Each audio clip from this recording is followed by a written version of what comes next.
തേങ്ങയില്ലാതെ ചെറുപയർ തോരൻ എങ്ങനെ ഉണ്ടാക്കാൻ നോക്കിയാലോ. ഇത് ഞാനിവിടെ കുതിർക്കാത്ത ചെറുപയറാണേ.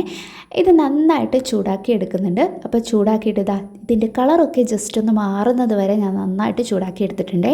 എന്നിട്ട് അതിലേക്ക് കുറച്ച് വെള്ളം ഒഴിച്ചിട്ട് അങ്ങോട്ട് അടച്ചു വെക്കാം.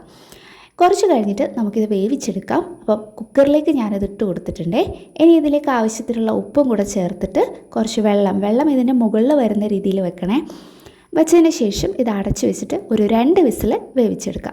ഇനി ഞാൻ കുറച്ച് ചെറിയുള്ളിയും വെളുത്തുള്ളിയും പിന്നെ ഒരു മുളക് എടുത്തിട്ട് ചൂടാക്കിയിട്ട് അതും കൂടി എടുത്തിട്ട് മിക്സിയുടെ ജാറിലിട്ടിട്ടൊന്ന് ചതച്ചെടുത്തിട്ടുണ്ട്. നന്നായിട്ട് അരയണമെന്നില്ല കേട്ടോ.